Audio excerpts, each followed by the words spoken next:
Hi guys, welcome back to channel. இன்றைக்கி நம்ம my annoying ரூம்மேட்டோட நெக்ஸ்ட் எபிசோடு தான் பார்க்க போகிறோம். ஸ்டார்டிங் சீனில் நம்ம பசங்களுக்கு எக்ஸாம் எல்லாம் முடிஞ்சதும் எல்லோரும் ஜாலியாக விளாண்டுட்ருக்காங்க. அப்போ நம்ம ஹீரோவோட ஆக்டர் ஃப்ரெண்ட்ஸ் எல்லாருமே வந்துடுறாங்க. லீவை நம்ம எப்படி ஜாலியாக என்ஜாய் பண்ணலாம் அப்படின்னு சொல்லி எல்லாம் டிஸ்கஸ் பண்ணிட்டுருக்கப்போ நம்ம ஹீரோனோட ஃப்ரெண்ட்ஸ் சொல்கிறாங்க, நம்ம கிராமத்துலேயே ஒரு பாலடைஞ்ச பில்டிங் இருக்குது, அங்கே போய் நம்ம என்ன வேணாலும் கண்டிப்பாக நமக்கு கிடைக்கும். இருந்தாலும் ஒரு சில டைம் அங்கே போனவங்க யாரும் திரும்ப வெளியில் வந்ததில்லைன்னு கூட நான் கேள்விப்பட்டிருக்கேன் அப்படின்னு சொல்லி இப்போ பசங்க எல்லாருமே அந்த பில்டிங் தான் கிளம்பி போகிறாங்க. சீன்லேயே நைட் ஆனதும் பசங்க எல்லாருமே அந்த பில்டிங்க்கு வெளியில் பயத்தோட டார்ச் லைட் வச்சுட்டு நின்றுட்டுருக்காங்க. அப்படியே எல்லாரும் பொறுமையாக பயத்தோடய உள்ள மெதுவாக போயிட்டுருக்கப்போ சடனாக ஒரு பொம்மை மேலேருந்து கீழே விழுகுமா, அதை பார்த்ததும் எல்லாரும் தெரிச்சு ஓடிடுறாங்க. ஹீரோட ஆக்டர் ஃப்ரெண்ட்ஸ் எல்லாரும் உள்ளே ஓடினதுக்கப்புறம் ஹீரோன்னு அவங்க ஃப்ரெண்ட்ஸும் மட்டும் பேசிகிட்டு இருக்காங்க.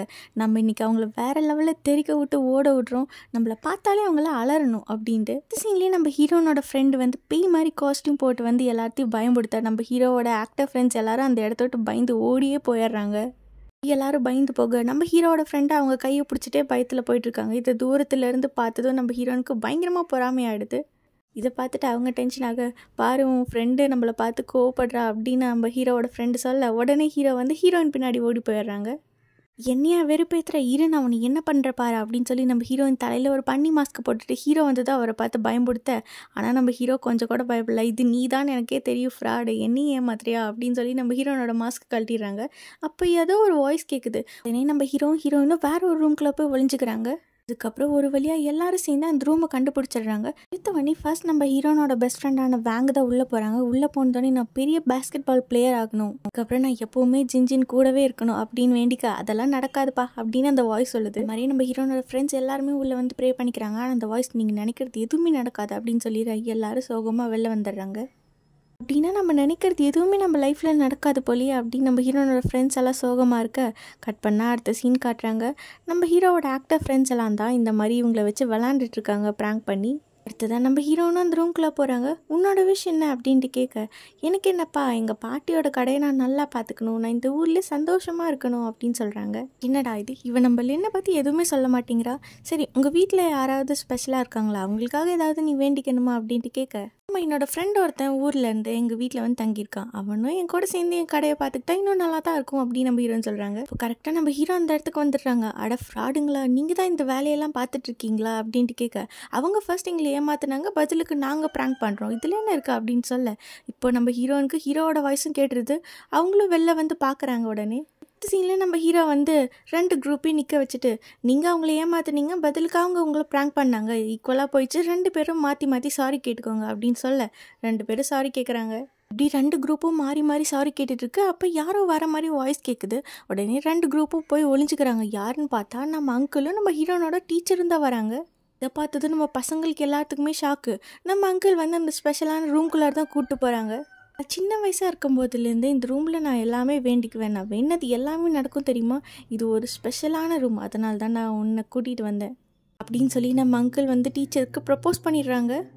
பார்த்ததும் நம்ம பசங்களுக்கெல்லாம் ஒரே ஷாக்காக, நம்ம டீச்சருக்கும் அங்கிளும் பிடிச்சிருக்கும், அதனால் அவங்களும் இம்ப்ரெஸ் ஆகிடுறாங்க. பட் ஆனால் இப்போ எனக்கு எப்படி வந்து ஸ்கூலில் ட்ராப் பண்ணுறீங்க, லஞ்ச் எல்லாம் ப்ரிப்பேர் பண்ணி கொண்டு வந்து கொடுக்குறீங்களோ அதே மாதிரி நீங்கள் இதுக்கப்புறமும் பண்ணிங்கன்னா நான் உங்களை அக்செப்ட் பண்ணிக்கிறேன் அப்படின்னு சொல்ல, கண்டிப்பாக உங்களுக்கு பண்ணாமல் நான் வேறு யாருக்கு பண்ண போகிறேன் அப்படின்னு சொல்லிடுறாங்க. இப்படி 2 பேரும் ஜோடி புறா மாதிரி பறந்து கிஸ் பண்ணலான்னு வரப்போ நம்ம ஹீரோயின் நடுவில் வந்துடுறாங்க. என்னையா பண்ணுறீங்க, என்ன நடக்குது அப்படின்னு சொல்லி நம்ம ஹீரோயின் கத்த. அடுத்த சீன்லேயே நம்ம ஹீரோயினும் அங்கிள் உட்கார வச்சு கொஸ்டின் கேட்டுட்டு இருக்காங்க. எத்தனை நாளாக இதெல்லாம் போகுது, எதுக்காக என்கிட்ட சொல்லாமல் அதுவும் போய் என் டீச்சரை போய் அப்படின்னு சொல்லி நம்ம ஹீரோயின் கத்த. என்னம்மா பண்ணுறது, உங்கள் அங்கிளுக்கும் கொஞ்சம் வயசாகுது, உங்கள் டீச்சர் மாதிரி ஒரு பொண்ணு யாராச்சும் வேணான்னு சொல்லுவாங்களா, இது ரொம்பலாம் இல்லை, ஒரு 1 மந்த்தாக தான் போயிட்டுருக்கு அப்படின்னு சொல்லி, அதனால தான் நீ கடையை ஒழுங்காகவே பார்க்கறது இல்லையா, உனக்காக நான் என்னென்னலாம் பண்ணேன், பாட்டி நம்மளை நம்பி இந்த கடை மட்டும்தான் விட்டுட்டு போனாங்க, ஆனால் நீ இப்படி இருக்கே அப்படின்னு சொல்லி நம்ம ஹீரோயின் சண்டை போட்டுட்ருக்காங்க. அதுக்கப்புறம் நம்ம அங்கிள் வந்து ஹீரோயின் எப்படியோ கொஞ்சம் கொஞ்சமாக பேசி சமாதானப்படுத்திடுறாங்க. ஹீரோயினும் டீச்சரை வந்து அக்செப்ட் பண்ணிக்கிறாங்க. இப்போ நம்ம ஹீரோட ஃப்ரெண்டு வைஃபையோட பாஸ்வேர்டு என்னன்னு கேட்க, உடனே எல்லாரும் கும்பலாக வீட்டு முன்னாடி வந்து டான்ஸ் ஆட ஆரம்பிச்சிடுறாங்க. அந்த பொண்ணுக்கு எதுவும் புரியல, அப்படியே ஷாக்காக பார்த்துட்ருக்க. அங்கே கட் பண்ணால் அடுத்த சீன், பசங்க யாருக்குமே நைட்டு தூக்கமே வரல. ஃப்யூச்சரில் நம்ம என்னவாக போகிறோம், நம்ம லைஃப் நம்ம நினச்ச மாதிரி மாறுமா மாறாதா அப்படின்னு சொல்லி நைட்டு ஃபுல்லாக எல்லோரும் புலம்பிகிட்டே இருக்க. அப்போ நம்ம அங்கிள் வந்து பேசுகிறாங்க, இந்த வயசில் உங்கள் லைஃப்பை என்ஜாய் பண்ணாமல் வேறு எந்த வயசில் பண்ண போகிறீங்க, நானும் உங்களை மற்ற சின்ன வயசாக இருக்கிறப்போ அந்த பாலடைஞ்ச பில்டிங்க்கு போய் நானும் என்னோடய ஆசை எல்லாத்தையும் வேண்டிக்கிட்டேன், வேணுன மாதிரி எல்லாமே எனக்கு நடந்துச்சு தெரியுமா, ஒரு பெரிய யூனிவர்சிட்டி போகணும், நல்லபடியாக படித்து நல்ல வேலை வாங்கணும் அப்படின்ட்டு. அந்த வாய்ஸ் எனக்கு என்னென்னலாம் சொல்லிச்சோ அது எல்லாமே எனக்கு நடந்துச்சு. அதனால் இப்போ ஃப்யூச்சரை பற்றி கவலைப்படாமல் கொஞ்சமாவது உங்கள் லைஃப்பை என்ஜாய் பண்ணி கண்டிப்பாக நீங்கள் நினச்சதோ ஒரு நாள் நடக்கும் அப்படின்னு நம்புங்க அப்படின்னு சொல்லி நம்ம அங்கிள் எல்லாத்துக்கும் அட்வைஸ் பண்ணேன். நெக்ஸ்ட் டே நம்ம ஹீரோட ஃப்ரெண்ட்ஸ் எல்லாம் திரும்ப சிட்டிக்கே போயிடுறாங்க. அப்போனா அடுத்த சீனில் நம்ம ஹீரோனோட ஃப்ரெண்ட்ஸ் எல்லாம் மாடியில் போய் கண்டிப்பாக நாங்களும் லைஃப்பில் ஏதாவது ஒன்று சாதிச்சு காட்டுவோம், எங்களாலேயும் எல்லாமே முடியும் அப்படின்னு சொல்லி பயங்கரமாக மோட்டிவேஷனாக பேசிகிட்டு இருக்க இப்போ நம்ம ஹீரோன்னு சொல்கிறாங்க, நானும் கண்டிப்பாக என்னோடய கடையை நல்லபடியாக டெவலப் பண்ணுவேன். என்னது கடையை டெவலப் பண்ணுவியா? நம்ம கடையை இடிக்க போகிறாங்க, ரோடை எக்ஸ்டெண்ட் பண்ண போகிறாங்க தெரியுமா அப்படின்னு சொல்லி நம்ம அங்கிள் வந்து அங்கேருந்து கத்த. நம்ம பஞ்சாயத்து தலைவர் தான் சொன்னாங்க, நம்ம கடை மட்டும் இல்லை, ஊரில் இந்த மாதிரி நிறைய பேர்த்தோட பில்டிங் இடிச்சு ரோடு வந்து பெருசு பண்ண போகிறாங்க, நீ ஒன்றும் கவலைப்படாத, அதுக்கு நமக்கு காசு வேறு தருவாங்க கடை இடிச்சதுக்கு. இது காசா? நம்ம பாட்டி இறந்ததுக்கப்புறம் கடைசியாக அவங்க விட்டுட்டு போனது இந்த ஒரே ஒரு கடை தான். இந்த கடைக்கெல்லாம் இதுவாக நான் விட மாட்டேன், நீ தனியாக ஒரு நாள் வெளியிலேருந்து பாரு வீடு இல்லாமல், அப்போனா தான் உனக்கு என்னோட கஷ்டம் என்னன்னு தெரியும் அப்படின்னு சொல்லி நம்ம ஹீரோன் வந்து அங்கிளை வெளியில் தள்ளி கதவை சாத்திடுறாங்க. நீ என்னை வீட்டை விட்டு வெளில தள்ளினா எனக்கு வேறு வழியில் நினச்சேன் அப்படின்னு சொல்லி நம்ம அங்கிள் காரை பார்க்க காரோட டயர்லாம் நம்ம ஹீரோன் போட்டு வச்சுட்டாங்க. அதனால நம்ம அங்கிள் எடுக்க முடியாதபடி அப்படியே நைட் ஆகிடுது. என்ன பண்ணுறதுன்னு தெரியாமல் பசியில் நம்ம அங்கிள் ரோட்டோரமாக உட்காந்துட்ருக்கா. அப்போ ஒரு ஆள் லைட்டை வச்சுட்டு நம்ம அங்கிளே குறுகுறுன்னு பார்க்குறாங்க. அப்புறம் அந்த ஆள் ஓடிடுறாங்க. முன்னாடியே ஒரு பாட்டி ஓடி வந்து சொல்கிறாங்க, எங்கே அந்த ஆள் ஓடிட்டானா, இவன் தான் என் நிலத்தில் தீய வச்சவன் அப்படின்னு சொல்லிட்டு இருக்க. அப்புறம் நம்ம அங்கிளை பார்த்து தான் அந்த பாட்டிக்கு அடையாளம் தடிச்சிடுது. அவங்க வீட்டுக்கு கூப்பிட்டு போய் அவங்களுக்கு சாப்பாடு ட்ரிங்க்ஸ் எல்லாம் கொடுக்குறாங்க. அப்புறம் நம்ம அங்கிள் அவங்களோட சொந்த கதை கதை ஹீரோயின் வெளியில் தள்ளி கதை சாத்தினதுன்னு எல்லாத்தையுமே சொல்கிறாங்க. இப்போ அந்த பாட்டி சொல்கிறாங்க, உன்னோட கடையை மட்டும் அவங்க ஒன்றும் இடிக்க போகிறதில்ல, நீங்கள் எல்லாருமே போய் வேண்டிட்டு இருப்பீங்களே அந்த பாலடைஞ்ச பில்டிங், அதையும் தான் இடிக்க போகிறாங்க. கூட இந்த ஆளுங்க விட்டு வைக்கலையா, சின்ன வயசுலேருந்து அதில் நான் எவ்வளோ வேண்டி எவ்வளவோ எனக்கு நடந்திருக்கு தெரியுமா அப்படின்னு சொல்லி அங்கிள் ஃபீல் பண்ணேன்.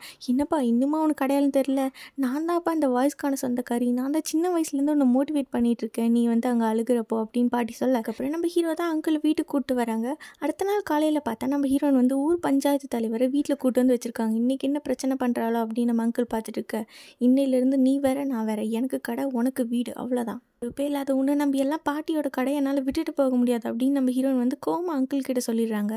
அடுத்த சீனில் நம்ம ஹீரோ வந்து கேட்குறாங்க, எதுக்காக உங்கள் அங்கிள் இவ்வளோ கஷ்டப்படுத்துகிற அப்படின்ட்டு. நான் வயசுலேருந்து அங்கிள் தானே உன்னை படிக்க வச்சு பெரிய ஆளாக்குனாங்க, ஏதோ சின்ன தப்பு பண்ணாங்கிறதுக்காக இப்படியெல்லாம் நீ பண்ணக்கூடாது அப்படின்னு நம்ம ஹீரோ அட்வைஸ் பண்ணிருக்க. கட் பண்ணால் அடுத்த சீன் நைட் நம்ம ஹீரோயின் கடையிலேயே படுத்து தூங்கிட்டு இருக்காங்க.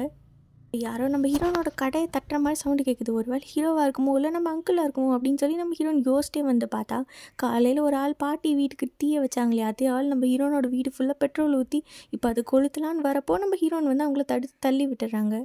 அப்புறம் அந்த ஆள் ஒரு பாட்டில் எடுத்து நம்ம ஹீரோன் அடிக்க வர கரெக்டாக அந்த டைம் பார்த்து நம்ம ஹீரோ வந்து காப்பாற்றிடுறாங்க. அப்புறம் அந்த ஆள் செமக்கடுப்பில் நம்ம ஹீரோவையும் ஹீரோயினும் அடிக்கலான்னு வர அந்த டைம்னு பார்த்து நம்ம அங்கிள் வந்து அவங்க 2 பேர்த்தையும் காப்பாற்றிடுறாங்க. அதுக்கப்புறம் தான் நம்ம ஹீரோயின் புரியுது, நம்ம என்ன தான் நம்ம அங்கிளை கஷ்டப்படுத்தினாலும் அவர் நம்மளுக்கு இல்லை, நம்ம கடைக்கு ஏதாவது ஒரு ஆபத்துனா ஃபர்ஸ்ட் ஆளாக வந்து நிற்கிறாரு. ஸோ கடையை விட நம்ம அங்கிள் தான் நமக்கு முக்கியம் அப்படின்னு சொல்லி நம்ம ஹீரோயின் புரிஞ்சுக்கிறாங்க. இப்போ பாட்டி கூட சின்ன வயசுலேருந்து நம்ம ஹீரோயின் எவ்வளோ சந்தோஷமாக வாழ்ந்துருப்பாங்க, நம்ம அங்கிளும் சின்ன வயசில் எவ்வளோ ஜாலியாக அவங்க பாட்டி கூட இருந்திருப்பாங்க. அந்த பாஸ்ட் மெமரியெல்லாம் நினச்சி பார்த்துட்டு 3 பேரும் அங்கேயே ஒன்று சேர்ந்துடுறாங்க. இப்போ அடுத்த சீன் ப்ராப்ளம் எல்லாம் சால்வ் ஆகி நம்ம ஹீரோனும் அங்கிளும் ஒன்று சேர்ந்துடுறாங்க. இப்போ கடை இடிக்கிறதுக்கான டாக்குமெண்ட்ஸ் எல்லாம் சைன் பண்ணி நம்ம கடையை விட நம்ம ஃபேமிலி சொந்தம் தான் முக்கியம் அப்படின்னு சொல்லி புரிஞ்சுக்கிறாங்க நம்ம ஹீரோயின். இதோட இந்த எபிசோட் முடியுது. நெக்ஸ்ட் எபிசோட் நம்ம நாளைக்கு பார்க்கலாம்.